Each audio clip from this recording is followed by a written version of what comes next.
परम वंदनीय संत समाज, दूर-दराज से पधारे हुए धर्म प्रेमी सज्जनों, भक्तिमती माताओं एवं बच्चों, आज 3 दिन से हम सब विभिन्न संतों के मुखारबिंद से मानवतावादी विचार हम लोग श्रवण कर रहे थे कि मनुष्य को मनुष्य कैसे बनाया जाए। लेकिन मनुष्य को मनुष्य तभी बनाया जाएगा कि वैरागवान के संग बिना होए नहीं वैराग, संगतों का फल न मिले बिन साचे मन लाग। वैरागवान पुरुषों के साथ रहें, जीवन भर रहें, लेकिन उसका लाभ नहीं होता है जब तक हम अपना मन विचार न मिलावें। दुर्व्यसन के बारे में कल भी चर्चा की हमारे गुरुजन, आज भी चर्चा किए। लेकिन आज मैं नाली की क्रॉस कर रहा था भंडार घर की ओर, तो गुटखा का पुड़िया उसमें बह रहा था। मुझे लगा कि बाथरूम में घुस करके लोग खाए होंगे। क्या होगा बताइए। कितना हमारे गुरुजन मेहनत कर रहे हैं, समझा रहे हैं, बता रहे हैं। और हमारे यहाँ तो आप लोग जानते ही हैं, इतने दूर दराज से आप लोग आते हैं और हमारे गुरुजन आते हैं, दर्शन देते हैं। हम लोग समय से न भोजन दे पाते हैं, न तो आप लोगों को रहने की सुविधा दे पाते हैं। संत गुरुजन जो आते हैं, जैसे तैसे जैसे व्यवस्था देते हैं उसी में संतुष्ट रह जाते हैं और पुनः निवेदन किए कि सहर्ष स्वीकार भी कर लेते हैं। अभी हमारे बीच में 2 महापुरुष नहीं रहे। पिछले साल सहयोग से 1 सप्ताह के अंदर दोनों महापुरुषों का सर्वांत हो गया, पूज्य श्री ज्ञान साहेब जी और पूज्य श्री धर्म स्वरूप साहेब जी। पिछले बार पम्पलेट में नाम छपा था, लेकिन उसके पहले ही साहेब लोगों को शरीर शांत हो गया। साहेब जी बहुत गदगद रहते थे। श्री ज्ञान साहेब जी बड़े सरल हृदय के संत थे और धर्म स्वरूप साहेब जी तो क्या पूछना है। कई इस आश्रम में मुझे जीवन भर रहना होगा तो कोई परेशानी नहीं है। बड़े खुशी दिल से साहेब कहते थे। और सेवा क्या करते थे हम लोग कि 24 घंटा में एक बार बंदगी करने भी नहीं जा पाते थे। भोजन पानी पूछना तो बहुत दूर की बात है। तो मैं चाहूँगा कि आप सबसे पुनः निवेदन करूँगा, अगला जो कार्यक्रम है आप लोग फिर हमारा निवेदन स्वीकार करेंगे। और हमारे आश्रम की परिस्थितियां तो आप लोग जान ही रहे हैं। ये विवाद 10-12 साल से चल रहा है। अब की बार जो ज्वलंत उदाहरण है और पीड़ा देने वाली है, गर्मी के महीना में हम लोग जब गए थे यहाँ कार्यक्रम सरल साहब के यहाँ, तो हमारे विपक्षी कहते हैं पानी की बड़ी समस्या है साहब जी, मोटर लगवाना है। मोटर खराब हो गया था उस समय। हम कही भाई आप लगवाना चाहते हैं लगवाइए, अच्छी बात है। अब बोरिंग जब करवा लिए तो कहे नहीं, हैंडपाइप का रिबोर हुआ है। भंडार घर के पास जो हैंडपाइप है उसको उखाड़ने का प्रयास किया। हम जब नहीं थे, कचहरी चले गए थे तो मुंडी निकाल लिए। हमने उच्च अधिकारियों से अपनी बात कही। अधिकारियों ने कहा कि नहीं ये गलत बात है, पानी का उपयोग होना चाहिए, सब पानी लें। तो जाकर के मुंडी दिया गया। फिर अधिकारियों ने सोचा कि चलो रिबोर हो गया है, बोरिंग हो ही गया है तो एक नया हैंडपाइप दे दिया जाए। लेकिन जितना सुविधा करो उल्टा हम लोगों के खिलाफ मुकदमा होता है। कहते हमारा बिजली काट दिया, हमको गाली दी, हमको मारे। अब आज भी बिजली जला रहे हैं, 1 रुपया नहीं दिया बिजली बिल। अब जब कोई बात आती है अधिकारियों के सामने तो कहते हैं बिजली बिल हम जमा तो करते हैं। एक अधिकारी के पास जब कहे तो कहें भाई कुछ लिखित है, तो कहे कि लिखित है।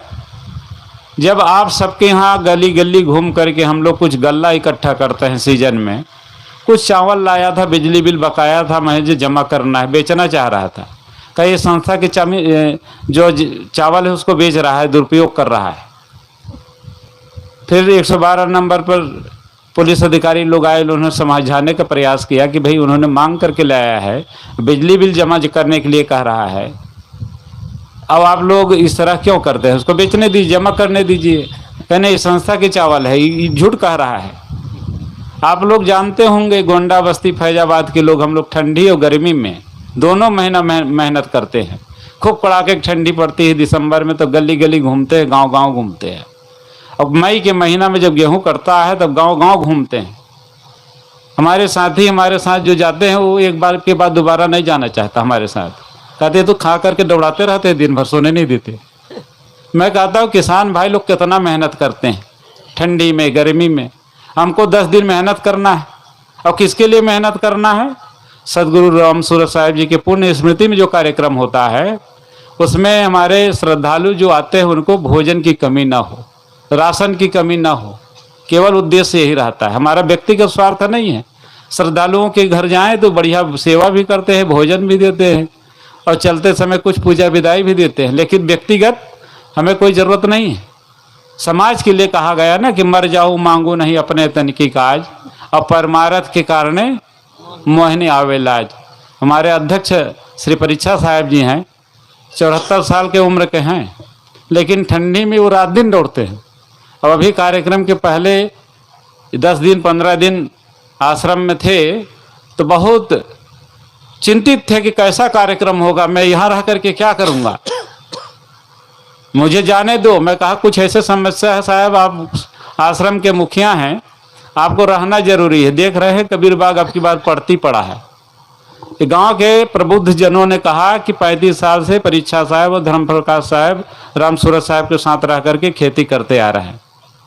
जिनका खेत इर्द गिर्द में है वो लोग भी कहे कि यही लोग खेती करते आ रहे हैं, लेकिन मात्र 2 व्यक्ति ही जो सगे भाई हैं फर्जी कमेटी में दूसरे के नाम पर अपने को सदस्य बता रहा है। वो कहता नहीं 3 साल से उमा शंकर खेती कर रहे हैं। बताइए, उमा शंकर एक बाण उस खेत में नहीं रुपाई किया। अब प्रशासनिक अधिकारियों को गुमराह किया गया। अब अधिकारियों ने कहा कि भाई जब दोनों लोग कहते हैं तो दोनों लोग मत बोइए, तो खेत फल खाली पड़ती पड़ा है। बताइए अब अगले कार्यक्रम में हम लोग कैसे व्यवस्था करें भोजन पानी की, आप लोग ही समझिएगा। अब की बार जो चावल बना हो, पिछले साल हम लोगों ने धान की रोपाई किया था और सरसों बोया गया था, वही तेल पेरा करके सब्जी छौंका गया, शुद्ध सरसों का तेल आश्रम को खाने को मिला सबको। वही चावल है जो आज हम लोग भोजन कर रहे हैं। अब बाहर से जो श्रद्धालुओं के से लाते हैं तो थोड़ा बहुत आवश्यकता भर रख करके बेचना भी पड़ता है। बिजली बिल जमा करना है, सिलेंडर भराना है, लकड़ी खरीदना है, दाल खरीदना है और सामान खरीदना है। जो आश्रम में संत रहते हैं उसको साबुन सोडा ये सब सारी का सुविधा है। तो कहने का मतलब इतना कठिनाई। और जब कार्यक्रम नज़दीक आया तो उसके 20-25 रोज शौचालय की बाल्टी ही उठा ले गए। मैंने चौकी इंचार्ज से कहा तो कहते महाराज जी क्या करें, अब बड़े दुष्ट लोग हैं। लेकिन उसका समाधान नहीं हुआ। कुछ दिन के बाद टोटी तोड़ना शुरू कर दिए। जब मैं टोटी लगाया तो कहता इसकी क्या आवश्यकता है।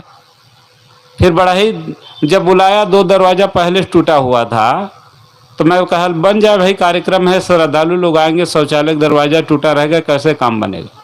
कहीं इसको बनवाने की क्या जरूरत। फिर दरवाज़ा जो बाकी था उसको तोड़ दिया गया। अब उसको जब तोड़ दिए, सक्षम अधिकारियों के पास हम मिले, उन लोगों ने संज्ञान में लिया और कहा नहीं शौचालय दरवाज़ा लगना आवश्यक, जब श्रद्धालु लोग आ रहे हैं, कार्यक्रम हो रहा है। एक दरवाज़ा तोड़ने का प्रयास किया, जब नहीं टूटा तो उसमें रोड़ा भर दिए कि टट्टी करे तो ऊपर जाए, अंदर न पीछे न जाए टंकी में। इतना गंदा सोच। और साधु का भेष बना करके, छद्म भेष बना करके गांजा पिएगा, शराब पिएगा, और गांव के ही सज्जन लोग कहे कि साहब मांस भी खाता है, और कंठी पहना है कबीर साहब के, राम सूरत साहब के बड़े भक्त बनते हैं। क्या राम सूरत साहब का यही संदेश था? हम लोग बचपन से गुरु जी के शरण में आए, वैसे संत गुरुजनों का पदार्पण समय समय से होता रहता था। इस मुख में तंबाकू पान पुकार तो हम लोग रखे नहीं बचपन से आज तक की उम्र में। तो कहने का मतलब इतना कठिनाई सह करके इस कार्यक्रम को सफल न होने दें और कितना परेशान करें। और उसमें मुख्य कारण है कि धर्म प्रकाश को इतना परेशान करो कि मठ छोड़ करके चला जाए। लेकिन मैं राम सूरत साहब जी के शिष्य हूँ और सदगुरु राम सूरत साहब की जो धरोहर है उसको रक्षा करने के लिए जीवन पर्यंत, जब तक इस शरीर में खून है तब तक मैं रक्षा करूंगा, चाहे कुछ भी कठिनाई आवे।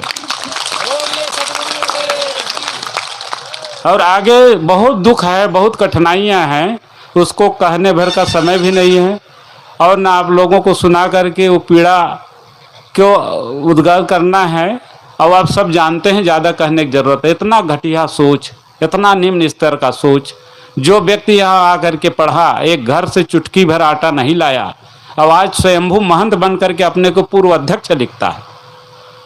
गुरु जी के शरीर छूटने के बाद इस संस्था के अध्यक्ष पूज्य श्री परीक्षा साहेब जी हुए, पूरा समाज जानता है।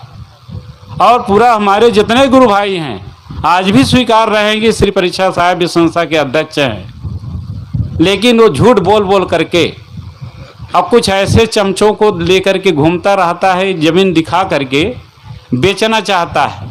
अभी एक सज्जन आया था कि महाराज जी मैंने तो 10 लाख रुपया का चेक दे दिया, हमारे पास मोबाइल में रिकॉर्ड भी है उसका, कहे कि मैं उसका अध्यक्ष हूँ और आपकी आवश्यकता है तो ले लीजिए। 10 लाख रुपया का चेक भी दिया हुआ।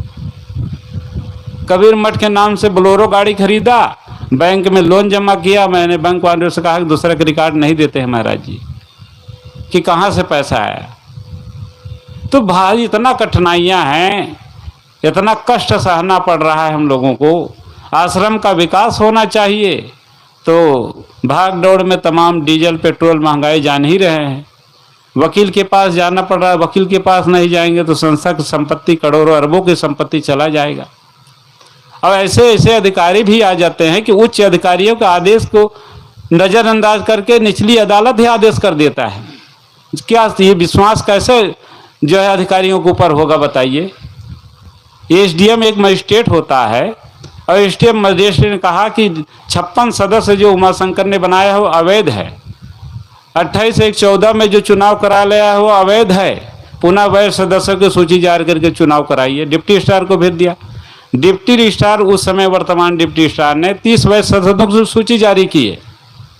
उस आदेश के खिलाफ हाईकोर्ट गए, कोर्ट ने भी कहा कि चुनाव नहीं टाला जाएगा। लेकिन उस बीच में जब चुनाव अधिकारी जिसको नामित किया गया था, हम लोग जब गए चुनाव के दिन तहसील में जब बैठे तो हुआ क्या, तहसील छोड़कर भाग गए, कहिए अभी मैं कुछ देर में आ रहा हूँ। और चुनाव नहीं कराया, 4 बजे आया वो, बताइए। फिर उधर लॉकडाउन हो गया।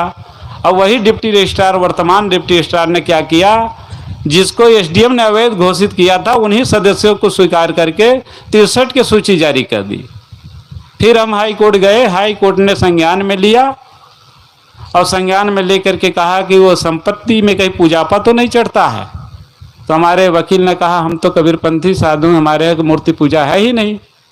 तो कहीं इतना बवाल कैसे, कहे संस्था के नाम से भारत के विभिन्न प्रांतों में संपत्ति है और एक ही परिवार के लोग उस संपत्ति को हड़पना चाहते हैं।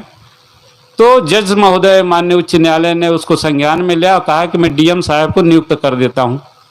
तो आदेश किया कि डीएम साहब उस संस्था के रिसीवर रहेंगे कि उस संपत्ति कोई बेचने न पावे, ये जिम्मेदारी डीएम साहब महोदय की है। और उस चुनाव को रोक लगाया। अभी फिर सुनवाई था, फिर बीच में पूरे उत्तर प्रदेश में हड़ताल था, उसी समय सुनवाई थी, कुछ आगे काम नहीं बढ़ पाया। लेकिन हमें पूरा उम्मीद है कि माननीय उच्च न्यायालय का आदेश जो आएगा वो हमारे ही पक्ष में आएगा, गलत आएगा नहीं। अगर वो आदेश सही होता तो उसी समय से हाल टाल देते हुए उस पर रोक न लगाते। तो इसमें घबराने की ज़रूरत नहीं है, धैर्य रखने की ज़रूरत है। अभी एक अधिकारी आए थे परसों हमारे यहाँ, कहे महाराज जी घबराइए मत। हमारे उच्च अधिकारियों ने आपस में बैठ करके चर्चा कर रहे थे आखिर सच्चाई क्या है।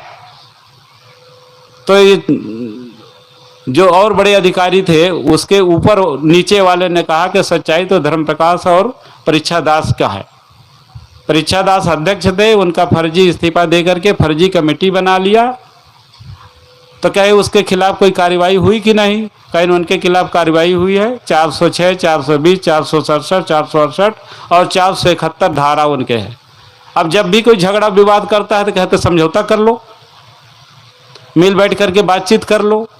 12 साल हो गया कोर्ट दौड़ते दौड़ते हम लोगों को फर्जी मुकदमा में फंसाया गया। गांव वाले भी धन्य हैं, इस मठ के रक्षा के लिए तत्पर रहते हैं। पहली बार ही गांव वालों ने सहयोग किया और बाहरी लोगों को खदेड़ करके बाहर किया। और जो व्यक्ति उस पक्ष से मदद कर रहा था उसको प्रकृति भी क्षम्य नहीं करता है। आज वह व्यक्ति उस समय मंत्री लाल बत्ती से चलता था, आज आजीवन कारावास की सजा में जेल में सड़ रहा है। प्रकृति साथ नहीं दिया, संतों का जो आशीर्वाद है वही सही होगा, जो सत्य की विजय होती है।